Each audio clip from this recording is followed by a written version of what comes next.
आज भारतातील लाखो विद्यार्थी एकच प्रश्न विचारत आहेत. धर्मेंद्र प्रधान रिझाईन का नाही करत? आणि याच मुद्द्यावर सोशल मीडियावर कॉक्रोच जनता पार्टीची चर्चा जोरात सुरू आहे. गेल्या काही महिन्यात नीट, CUET, CBSE आणि इतर अनेक परीक्षांमध्ये paper leak, technical glitches, result errors आणि डाटा सिक्युरिटीसारखे गंभीर प्रश्न समोर आले. त्यामुळे लाखो विद्यार्थ्यांचे फ्युचर धोक्यात आल्याचा आरोप होत आहे. याच पार्श्वभूमीवर कॉक्रोच जनता पार्टी आणि अनेक स्टुडंट्स ग्रुप्स यांनी केंद्रीय शिक्षण मंत्री धर्मेंद्र प्रधान यांच्या राजीनाम्याची मागणी केली आहे. कॉक्रोच जनता पार्टीच्या म्हणण्यानुसार लाखो विद्यार्थ्यांनी ऑनलाईन पिटिशनवर साईन केल्या असून अकाउंटेबिलिटीची मागणी केली जात आहे.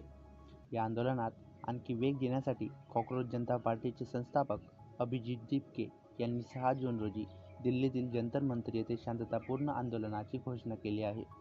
त्यांनी विद्यार्थी आणि समर्थकांना संविधानाच्या चौकटीत राहून आपला आवाज उठवण्याचे आवाहन केले आहे.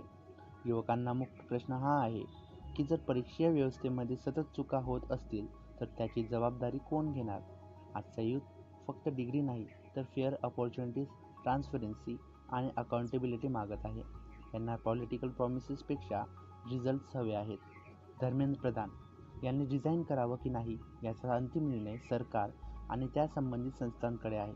पण एक गोष्ट नक्की आहे, भारतातील यूथ आता सायलेंट राहणार नाही.